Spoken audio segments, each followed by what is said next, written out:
What up, y'all? FortWorthFabian, man. BigBossFabo back with a video for the channel. Actually doing a reaction to active self-protection. It's been a minute since I've done some ASP reactions. Check out the active self-protection playlist. I'll link to that in the description as well as put it in the comment section down below.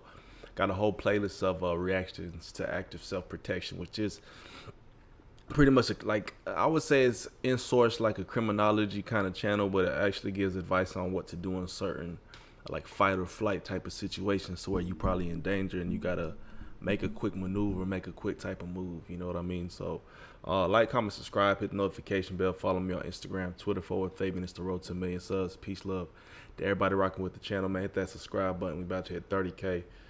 If you have additional recommendations for content you want to see, go ahead and put it down in the comment section. So the title of today's video is Perps think off-duty officers an easy target and get a rude awakening. Okay, let's hop into this.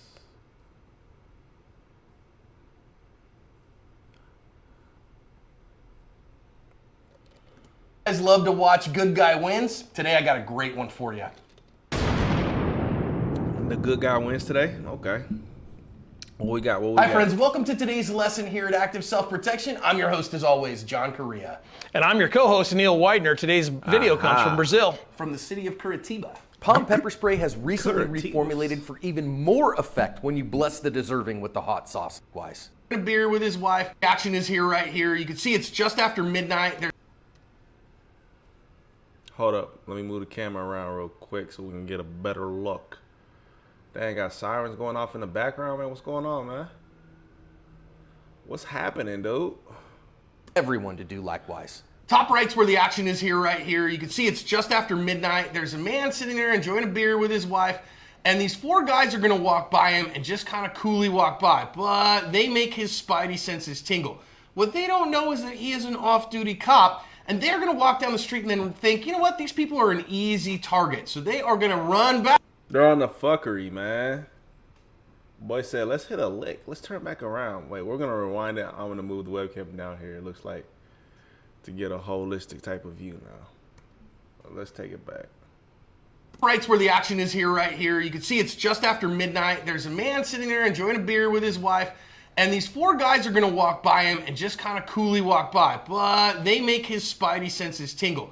What they don't know is that he is an off-duty cop, and they're gonna walk down the street and then think, you know what, these people are an easy target. So they are gonna run back, but as soon as they see, no, we better run off, because he gets his own gun out and gets after them. The news story that I've linked in the description says the guy that's fell right there, he ended up taking the asphalt temperature challenge. The other three guys ran off. Our off-duty cop and his wife were uninjured. Download the... Wow, so you telling me that somebody can just fire? I guess that's normal in Brazil. You can start just firing at somebody just because they're running at you. That's great. Asp Unlimited app for all the content you love from no age gate. Apple TV, load Asp Unlimited. But you know, we say don't go stupid places with stupid people at stupid times and do stupid things. That's Farnham's Law as amended. He's certainly breaking one. He's out after midnight. Is he breaking two? He's in a transitional space. He's sitting around drinking beer. So maybe 1.5, but recognize, man, when you're out past the witching hour, that's when the bad stuff happens. Well, that's why they call it the witching hour. There's switches out, right?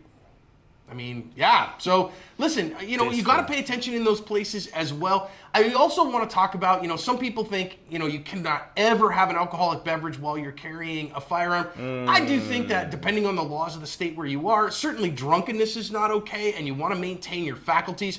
But I'm kind of of the mindset, if you want to sit and have a beer, I'm probably not a big deal to me. Okay, makes sense. Yeah, I agree. Now. You know, I think that's why he was over there just quickly to fire off rounds. Buddy was turned. He had a vodka soda, you know what I'm saying? He was off the hen dog. it depends on the state that you're in. In some states, you can't even touch it if you're carrying a firearm. In other states, you just have to be above or below the legal limit.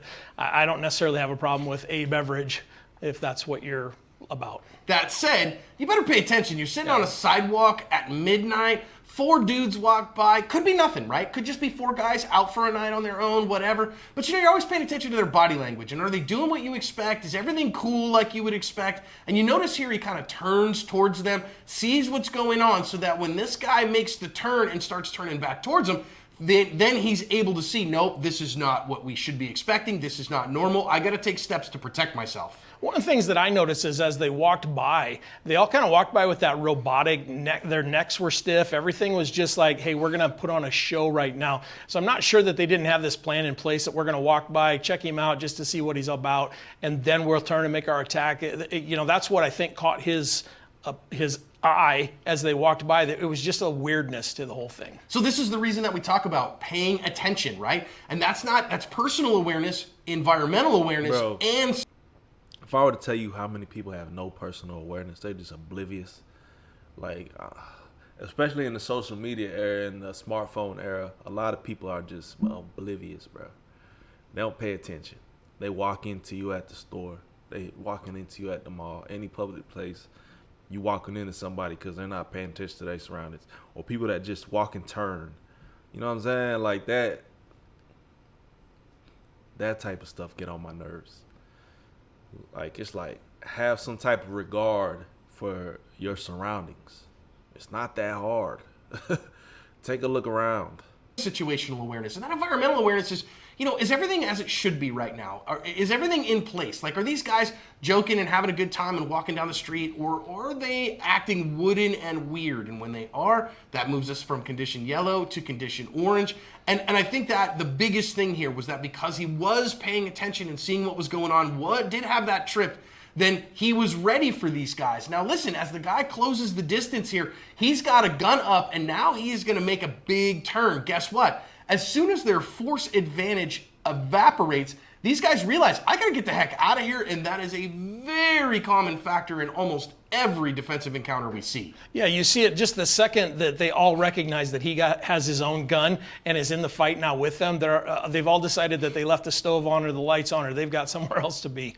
Yeah, it's a rule number one. Have a gun, right? You can't be in a gunfight if you don't have your own gun. You can only be in a shooting, and these guys would have at least been robbed of all of their possessions, if not worse. So listen, I don't even care. You know, we're not going to talk about caliber. So I guess for some reason they know and understand that this gentleman had a firearm. I did not realize that. I can't really see that by the footage. That's obviously why he let off rounds, because he noticed the perpetrator running at him with a firearm. So I'm assuming that's what happened. You know what I mean? It didn't make sense to me that he just saw a group of gentlemen running at him. He just started firing off. If you're really that scared, then you scared, bro. But I don't know if that gives you the right to just start shooting.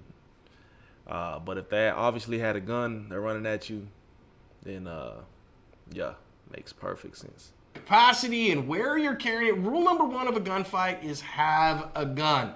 Rule number two, of course, is to be good with that gun. Now, I do think from here we're going to talk about the you know, what kind of gun we want to have, because now you've got 4 aggressors. They're probably here 5-6 yards away from you when the shooting starts, but that's going to open up pretty darn quick. Now these guys are going to start running off, and you're going to see the shots start coming their way and recognize, okay, once the shots start breaking, this first one, he had to get his gun out rocket fast. And Neil, do you want to be fast here, or do you want to be accurate? Oh, you want to be fast here. You want to get in the fight as quickly as you can, and yet you still want to be accurate as well.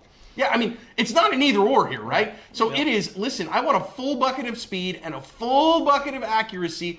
And again, you know, here in this particular case, only hits count. Hits are what ends gunfights. Now, you got 4 guys here, though. And so how do I prioritize which one to hit first? Well, I think I go to the biggest threat first. So the person that was closest to me and or the biggest threat. And in this case, the person closest to him also had the gun. That's the biggest threat, and that's where I would start. Yeah, absolutely. And then, of course, once you give him a serving, remember the boarding house rules. Everyone gets firsts before anyone gets seconds. So you start looking, okay, I'm going to put 2-3 shots in this guy real quick, and then I'm going to start looking at the other guys and ask the question, are they a threat as well? Are they as big a threat? Do I need to address them right now and get some shots on them? And listen, of course, that's a lot of work here, and you got 4 bad guys, so how much capacity do you want in your firearm? Well, this guy's fired 1, 2, 3, 4, 5, 6.